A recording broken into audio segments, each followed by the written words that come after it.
বাংলাদেশের বাজেট ফোনের অনেক জনপ্রিয় একটা সিরিজ হচ্ছে রিয়েলমি সি সিরিজ। সো এবার রিয়েলমি তাদের সি সিরিজের আরেকটি ফোন লঞ্চ করে দিল অফিসিয়ালি, সেটা হচ্ছে রিয়েলমি C35। মূলত এই ফোনটা কিন্তু বাংলাদেশে খুব বড়সড় একটা প্রাইসে এসেছে, সেটা হচ্ছে 17,000 টাকায়। বাট এই ফোনটা কিন্তু লঞ্চ হওয়ার কথা ছিল অলমোস্ট 14 থেকে 15,000 টাকার আশেপাশে। বাট বর্তমানে যে একটা অবস্থা, ডলারের রেট খুবই বেশি, প্লাস হচ্ছে শিপিং কস্ট, সব কিছু মিলিয়ে কিন্তু এই ফোনটা 17,000 টাকায় লঞ্চ হয়েছে। অ্যান্ড আজকের ভিডিওতে মেইনলি এই ফোনটার ইন ডিটেলস নিয়ে আলোচনা করবো, অ্যান্ড আপনাদের বলবো 17,000 টাকা বাজেটে এই ফোনটা কিনা উচিত কিনা। তো পুরো ভিডিও জুড়ে আমি মাইন থাকছি আপনাদের সাথে, আপনারা দেখছেন টেকটক উইথ মাইন। ভিডিও শুরু হওয়ার আগে যারা এখন আমাদের চ্যানেলটি সাবস্ক্রাইব করেনি তারা এখনই সাবস্ক্রাইব করে পাশে থাকা বেল আইকনটি প্রেস করে দিন। সো ভিউয়ার্স, অনেকেই কিন্তু এই ফোনটাকে আইফোনের সাথে তুলনা করছে, যার মেইন কারণ হচ্ছে এর বক্সি শেপের ডিজাইনটা। মূলত রিয়েলমি সি সিরিজের অন্যান্য যে সকল ফোন রয়েছে সেগুলোর দিকে যদি আমরা একটু তাকাই, সেখানে কিন্তু অনেকটাই সিমিলার টাইপের একটা ডিজাইন লক্ষ্য করা যায়। বাট এবার কিন্তু রিয়েলমি তাদের ডিজাইনে খুবই গুরুত্ব দিয়েছে, অ্যান্ড এই ফোনটাকে খুব সুন্দর এবং গর্জিয়াস লুকেই লঞ্চ করেছে। এই ফোনটার ওয়েট হচ্ছে 189 গ্রাম এবং থিকনেস করা হয়েছে 8.1 মিলিমিটার। বেশ হ্যান্ডি একটা ফোন, এক হাতে ইউজ করতেও তেমন কোনো প্রবলেম ফেস করবেন না। ফুললি প্লাস্টিক ফ্রেমের একটি ফোন এবং প্লাস্টিক বিল্ডেরই তৈরি। অ্যান্ড এই ফোনটার পেছনে কিন্তু একটা ডিজাইন রয়েছে যেটা আলোতে আনলে বোঝা যায়, অনেকের কাছেই হয়তো এই বিষয়টা ভালো লাগতে পারে। পোর্টস এন্ড বাটনস নিয়ে কথা বলতে গেলে রাইট সাইডে থাকছে পাওয়ার বাটন, যেখানে থাকছে ফিজিক্যাল ফিঙ্গারপ্রিন্ট সেন্সর, যেটা মোটামুটি ফাস্ট এবং অ্যাকুরেট বলা যায়। লেফট সাইডে আসলে পেয়ে যাবেন সিম কার্ড স্লট এবং ভলিউম কি রকার।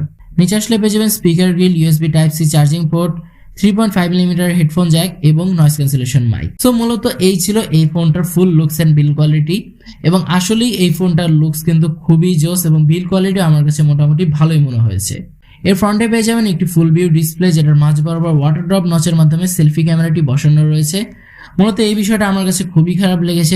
কমপক্ষে 2022 এসে ওয়াটার ড্রপ নচের মাধ্যমে সেলফি ক্যামেরাটা একেবারেই বেমানান। বাট একটি কথা হচ্ছে, এই ফোনটা কিন্তু 14 থেকে 15,000 টাকায় লঞ্চ হওয়ার কথা ছিল, বাট 17,000 টাকায় লঞ্চ হয়েছে। সো এখানে তেমন কিছু আসলে বলা যাচ্ছে না। এর ডিসপ্লে প্রোডাকশন হিসেবে থাকছে পান্ডা গ্লাস, যেটা নিয়ে আমাদের তেমন কোনো ধারণা নেই। ডিসপ্লে নিয়ে যেহেতু কথা হচ্ছে, এই ফোনে থাকছে 6.6 ইঞ্চের ফুল এইচডি প্লাস রেজলিউশনের একটি আইপিএস এলসিডি প্যানেল ডিসপ্লে, যেখানে নর্মাল 60 হার্জের রিফ্রেশ রেট থাকছে এবং এর পিপিআই ডেনসিটি হচ্ছে 401। সো মূলত 17,000 টাকা বাজেটের যখন কথা আসে, তখন কিন্তু আমরা ফুল এইচডি কিংবা অ্যামোলেড প্যানেল ডিসপ্লে চাই, অথবা 90 হার্জ কিংবা 120 হার্জের একটা রিফ্রেশ রেট চাই। সো ডিসপ্লের এক্সপেকটেশনটা কিন্তু তখন আমাদের আরেকটু বেশি থাকে। বাট এই ফোনটা কিন্তু একটা বেমানান জায়গায় লঞ্চ হয়ে গেছে, যেই সময় প্রায় সবকিছুর দাম বেশি। সো এই ফোনটা কিন্তু 14-15,000 টাকা হিসাব করলে মোটামুটি ভালোই বলা যায়। বাট এখন যেহেতু 17,000 টাকা এই ফোনটা এসেছে, সো এর ডিসপ্লে নিয়ে আমি তেমন কিছু বলবো না। এর ডিসপ্লে পারফরমেন্স নিয়ে যদি বলি, এর ডিসপ্লে পারফরমেন্স খুবই ভালো, মোটামুটি একটা নর্মাল টাইপের পারফরমেন্স আপনাদের দিতে পারবে। অ্যান্ড এই 60 হার্জ রিফ্রেশ রেট থাকার পরেও কিন্তু টাচ রেসপন্স প্লাস হচ্ছে সবকিছুই মোটামুটি ভালোই বলা যায়। বাট একই কথা যে 17,000 টাকা বাজেটে অবশ্যই ডিসপ্লেটা আমাদের কাছে অর্থী না। পারফরমেন্স নিয়ে যদি কথা বলি, এই ফোনে থাকছে অ্যান্ড্রয়েড 11, যার ব্যাকএন্ডে থাকছে Realme UI 2.0। এর চিপসেট হিসেবে আপনারা পেয়ে যাবেন ইউনিএসওসি টাইগার T616, যা একটি 12 ন্যানোমিটার বেসড অক্টাকোর প্রসেসর, যার ক্লক স্পিড হচ্ছে 2.0 GHz। জিপিইউ হিসেবে থাকছে মালি G57 MP1। এই ফোনে থাকছে Realme UI 2.0, যেটার পারফরমেন্স খুবই ভালো, বলতে গেলে তেমন কোনো বাগ ভাল্লুক আপনারা লক্ষ্য করতে পারবেন না। বাট একটি কথা বলে রাখি, এটা কিন্তু Realme UI 2.0 একটা লাইটার ভার্সন, যেখানে আপনারা হয়তো Realme UI সব ধরনের ফিচার্স পাবেন না। এবার আসা যাক চিপসেটে। যখনই আমরা ইউনিএসওসি টাইগার কিংবা এরকম টাইপের একটা নাম শুনি যেখানে মিডিয়াটেকেও নেই, স্ন্যাপড্রাগনেরই, তখনই হয়তো আমাদের মনে একটা ধারণা আসে যে হয়তো পারফরমেন্সটা খুবই খারাপ হবে। বাট ইউনিএসওসির যে টাইগার সিরিজের চিপসেটগুলো রয়েছে, সেগুলোর পারফরমেন্স কিন্তু মোটামুটি ভালোই বলা যায়, খুব একটা আহামরিও না, আবার খারাপও বলা যায় না। সো এই ফোনটা কিন্তু 17,000 টাকা বাজেটে অবশ্যই আমি বলবো না যে খুব ভালো একটা চিপসেট তারা এখানে দিয়েছে। বাট আবারও সেম কথা, এই ফোনটা কিন্তু 14-15,000 টাকায় লঞ্চ হওয়ার কথা ছিল। যদি সেই প্রাইস পয়েন্টে লঞ্চ হতো তাহলে কিন্তু এই ফোনটা অবশ্যই ভালো ছিল। সেটার গেমিং পারফরমেন্স তো যদি একটু কথা বলা যাক, সেক্ষেত্রে বলতে হয় যে এটা থেকে মোটামুটি টাইপের গেমিং পারফরমেন্স আপনারা পাবেন। খুব একটা এক্সপেকটেশন রাখাটাই হয়তো বৃথা। পাবজি, কল অফ ডিউটি এই টাইপের গেমগুলো আপনারা এইচডি গ্রাফিক্সে হাই ফ্রেম রেটে খেলতে পারবেন, যেখানে হয়তো আপনারা কিছুক্ষণ গেমের পরেই মাঝে মাঝে ফ্রেম ড্রপ কিংবা ল্যাকেন্সি লক্ষ্য করবেন। বা যদি নর্মাল সেটিংসে হাই এফপিএস এ খেলেন, সেই ক্ষেত্রে হয়তো একটা ভালো স্টেবল পারফরমেন্স পেয়ে যাবেন। ডেইলি লাইফ টাস্কিং প্লাস হচ্ছে মাল্টিটাস্কিং সবকিছু মিলে এই ফোনটার পারফরমেন্স মোটামুটি ভালোই বলা যায়। বাট অবশ্যই 17,000 টাকা বাজারে তারা আরেকটু হাই লেভেলের চিপসেট অফার করতে পারতো। অ্যান্ড এই চিপসেটটা কিন্তু মিডিয়াটেক হেলিও G80 সাথে একটু কম্পেয়ার করা যায়, যেখানে এই চিপসেটটা মোটামুটি একটা ভালো পারফরমেন্সই করে। স্টোরেজ নিয়ে কথা বলতে গেলে মাত্র একটি ভ্যারিয়েন্টে বাংলাদেশে এটা লঞ্চ হয়েছে, সেটা হচ্ছে 4GB র্যাম 128GB রোম, যার স্টোরেজ টাইপ হিসেবে থাকছে UFS 2.2।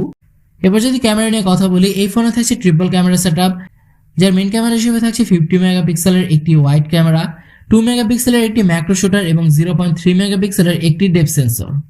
সো এই যে দুটো সেন্সর রয়েছে এগুলো একেবারেই আজাইরা। অবশ্যই আমি কোম্পানিগুলোকে রিকমেন্ড করবো যে দুটো এরকম আজাইরা সেন্সর না দিয়ে একটি আলট্রা ওয়াইড ক্যামেরা সেন্সর দেওয়া উচিত। সো এর ক্যামেরা পারফরমেন্স নিয়ে যদি একটু বিস্তারিত বলতে হয়, সেক্ষেত্রে বলা যায় যে এর ক্যামেরা পারফরমেন্সটা আমার কাছে ডিসেন্ট মনে হয়েছে, যার মেইন কারণ হচ্ছে কালার প্লাস হচ্ছে শার্পনেস ডিটেলস খুব ভালোভাবে ধরে রাখতে পারছিল ডে লাইটে। বাট নাইট মোডে এর ক্যামেরাটা হয়তো আপনারা ততটা ভালো পাবেন না, যদিও নাইট মোড ফিচার রয়েছে যেটা খুব একটা আহামরিও না। পোর্ট্রেট মোডে খুব ভালো ধরনের ছবি তুলতে পারবেন, এজ ডিটেকশন মোটামুটি ভালোই বলা যায়। এই ফোন দিয়ে আপনার 1080p 30fps রেকর্ড করতে পারবেন, যেখানে কোনো প্রকার স্ট্যাবিলাইজেশন নেই। যদি আপনারা একটু স্টেবল ভাবে ভিডিও রেকর্ড করেন সেক্ষেত্রে একটু কাজে আসতে পারে। ফ্রন্টে আসলে পেয়ে যাবেন 8 মেগাপিক্সেল একটি সেলফি ক্যামেরা, যেটাতে আপনারা 720p 30fps রেকর্ড করতে পারবেন, এবং এর সেলফি ক্যামেরা পারফরমেন্সটা এভারেজ বলা যায়। একটি 8 মেগাপিক্সেলের সেলফি ক্যামেরা যতটা পারফরমেন্স দেওয়ার কথা ঠিক ততটাই দিতে পারবে। এই ফোনের স্পিকার পারফরমেন্সও মোটামুটি ভালোই, বেশ লাউড এবং ক্লিয়ার সাউন্ডই শোনা যায়। কথা আসা যাক ব্যাটারি সেকশনে, এই ফোনে থাকছে 5000 mAh ব্যাটারির ব্যাকআপ, যেটাকে চার্জ দেওয়ার জন্য বক্সে প্রোভাইড করা হচ্ছে 18 ওয়াটের ফাস্ট চার্জার। সেই 5000 mAh এর ব্যাটারি নিয়ে যদি একটু কথা বলি, সেক্ষেত্রে বলতে হয় যে এই ফোন দিয়ে যদি আপনার একটু হেভি ইউজ করেন সেক্ষেত্রে 6 থেকে 7 ঘন্টার মতো ব্যাকআপ পাওয়া যায়। সো আপনাদের হয়তো দিনে 2 থেকে 3 বারও চার্জ করার প্রয়োজন পড়তে পারে। আরেকদিকে যদি আপনারা একেবারে নর্মাল ইউজ করেন সেক্ষেত্রে টেনে টুনে একদিনের মতো ব্যাকআপ পেয়ে যাবেন।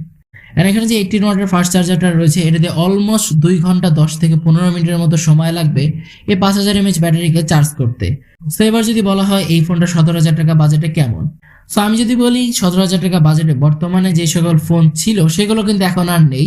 রেডমি নোট 11 প্লাস হচ্ছে নার্জো 50, সেগুলো কিন্তু প্রাইস 19 থেকে 20,000 টাকায় পাওয়া যাচ্ছে।